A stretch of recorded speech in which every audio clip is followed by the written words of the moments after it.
परम पिता परमात्मा कबीर जी की असीम कृपा से बच्चों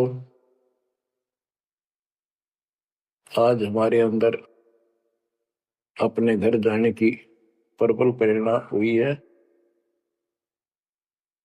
बच्चों कोई भी काम है उसकी विशेष जानकारी होने के बाद उसमें रुचि बनती है।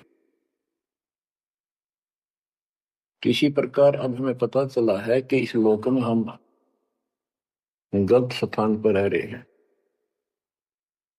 और आपको यह भी याद दिलाया जाता है कि ये शरीर नहीं रहेगा। जिस परिवार को देखकर हम खूब खुश हैं और होना भी चाहिए, पर ये साथ कितने दिन का है यो तक भी ध्यान देते नहीं। इसके ध्यान ना देने से हम जन्म और मरण के इस महान कष्ट को भोग रहे हैं, इस महान कष्ट को झेल रहे हैं। अभी तक कोई इस तरह सच्चाई कहने वाला नहीं था।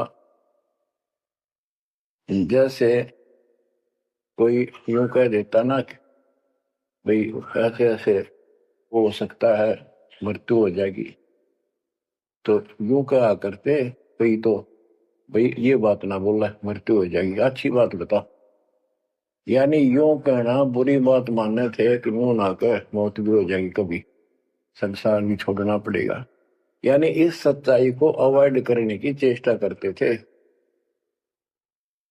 तो बच्चों कबूतर क्या करता है, जब बिल्ली निकट आ जाती है वो डर जाता है, उड़ने की बजाय आंखें बंद कर लेता है और सोच लेता है खतरा टल गया, तो वो उसकी गर्दन मरोड़ के खा जाती है।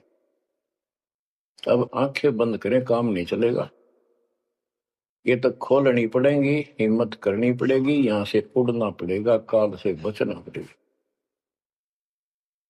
पहले जैसे 12 कबीर पंथ चले हैं, उससे पहले ये हिंदू धर्म, उसके बाद ये यहूदी धर्म, ईसाई धर्म, फिर मुसलमान धर्म, जैन धर्म, और ये 12 पंथ,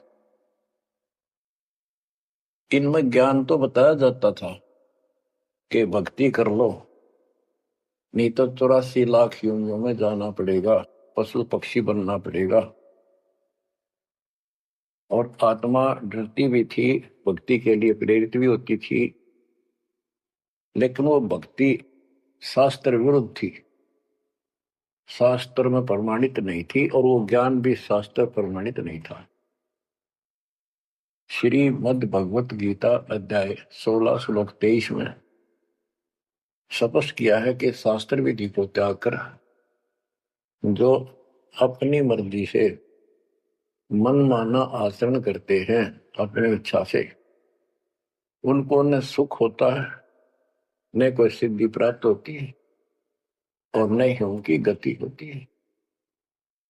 या तो ये कहो कि गीता गलत और ये झूठे गुरु सच्चे, इनमें से एक को रिजेक्ट करना पड़ेगा। लेकिन गीता को कोई रिजेक्ट कर नहीं सकेगा, आखिर में इन झूठे गुरुओं को त्यागना पड़ेगा। बच्चों परमात्मा के पाने के लिए, उस सुख को प्राप्त करने के लिए कितने कितने कष्ट झेले हैं महापुरुषों ने, हमने भी उठाए। हम ऋषि बने, ऋषि बनकर कठिन साधनाएं की, जैसा लोक वेद दंत कथाएं सुना करते थे उसके आधार पर सिद्धियां आ गई, सिद्धियां दिखा कर प्रसिद्धि होगी, उस प्रसिद्धि के ऊपर हम प्रसिद्ध हो गए और खूब महर्षि प्रसिद्ध हो गए। अब पता चला वो प्रसिद्धि कैसी थी, जैसे आपको राबिया का प्रमाण बताया, 4 साल की ठीक साधना से ऐसे ऐसे चमत्कार भी हो गए, मक्का उठ के आ गया, लेकिन भविष्य जीरो हो गया उसका, सिर भी काट दिया, इतनी प्रेरित थी भगवान के प्रति, लेकिन नथिंग, कुछ नहीं हुआ। काम तो अब बनेगा जब बनवाया जाता है। गरीब ये जीवन सत सफल है, जब लग राम रटंत, देखो री को जाने दे, भरम पड़े हैं पंथ। इस मनुष्य जीवन की सफलता उसी की है जो परमात्मा का भजन करते हैं, अन्यथा इसका कोई यूज नहीं। पशु पक्षी का भी ऐसा ही जीवन है, ऐसे ही कर्म वो करते हैं, खाना पीना, टट्टी जाना, बच्चे उत्पन्न करना, बच्चों के लिए फिर सारा दिन भटक के उनका पोषण करना, फिर मर जाना। ये कोई जीवन है? इस ज्ञान से आपके अंदर जो गलत प्रेरणा भरी हुई है वो काल द्वारा भरी गई है, बहुत प्रबल है, वो सामान्य नहीं है। अब जैसे किसी को बुखार हो जाता है तो उसके बस की बात नहीं वो नॉर्मल हो जा, तो उसके लिए औषधि की आवश्यकता पड़ती है, और जब नॉर्मल हो जाएगा फिर सारे काम ठीक करेगा। इसी प्रकार ये आपके बस की बात नहीं है जो आप जिस व्यवस्था में लग रहे हो। ये इस ज्ञान से, इस भक्ति से आपका ये अज्ञान हटेगा, ये जिससे प्रभावित हो बुखार हटेगा, फिर आपकी लगन अजब से बनेगी, अलग से बनेगी। अगर ये भाव नहीं बना तो क्या ये जीवन अच्छा है जो आप जी रहे हो?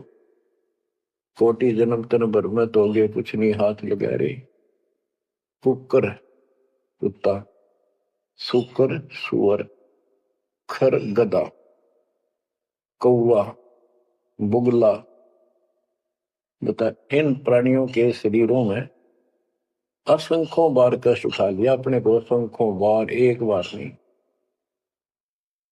तो क्या इस प्रोसीजर को जारी रखोगे?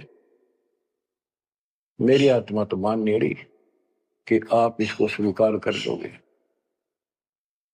और अब भी आपकी आंखें नहीं खुलेंगी और आपकी प्रेरणा नहीं बनेगी, तो फिर इंसान नहीं, पत्थर हो तुम, पत्थर। कोटि वर्ष करे संगत संतों की, पत्थर का जल में क्या बीजे, चंदन बन में रंग ला दे, एक बांस बिटन भी ना सींचे। पत्थर को जल में डाल दे, कितने गहरे जल में डाल दे, कितने दिन डाले रखे, उसका कोई असर जल का नहीं होता। नहीं, जल से तो नरम होता है पदार्थ, बाहर निकालते उसको घिसा दे दूसरे पत्थर से, ज्यों का त्यों चिंगारी निकलेंगी। तो पत्थर जैसे प्राणियों को किसी चीज का असर नहीं होता। ये अमृतवाणी उन पुण्यात्माओं को झंझोड़ के रख देंगी जिनकी आंखें काल में अज्ञान से बंद कर रखी हैं। उस परम पिता के घर जाने के लिए, सुख को प्राप्त करने के लिए, गरीबदास जी बताते हैं कि मंसूर मैसूर क्यों हो गया, शरीर फांसी प्रवेश, और जाके ऊपर एती नौबत बीती। कैसा है वो देश? उस परमात्मा के सुख को, सतलोक की प्राप्ति के लिए, उसकी प्राप्ति के लिए टुकड़े टुकड़े शरीर करा दिया मंसूर अली जी ने, पीछे नहीं हटा। तो गरीबदास जी कहते वो सुख कितना होगा जिसके लिए शरीर भी खत्म कर दिया, कोई नो प्रॉब्लम। और ये शरीर तो आपका रहेगा नहीं, गारंटीड है। इसलिए बार बार याद दिलाता हूं कि हमारे ऊपर नशा जबरदस्त कर रखा काल में। ये आपके बस की बात नहीं, ये तो ये एंटीबायोटिक आपको प्रेरित रखेंगे। आप भक्ति भी करोगे, बुराइयों से बचोगे, और अपने घर जाने की प्रबल इच्छा बनेगी। जहां आशा ता बासा होई, मन कर वचन सुमरिय सोई। बच्चों, ये मूल ज्ञान है, ये तत्व ज्ञान है, और ये जो ज्ञान आपको दिया जा रहा है आपके लिए वरदान होगा। ये कबीर साहब की गिफ्ट है। इस रजा को संभाल के रखियो, इसको हल्के में ना दियो बच्चों। कुर्बान हो जाओ, ये धंधे करते था सिंह धन हो गए, कितना पुराना पट्टा। इसकी शरण में डट कर सत्संग सुना करो, सेवा करो, और दान करो, मर्यादा का निर्वाह करो, भक्ति करो। देखना न्यारे रंग ला देगा दाता। मालिक आपको मोक्ष दे, सद्बुद्धि दे, आपको याद बनी रहे अपने घर की सत्साई।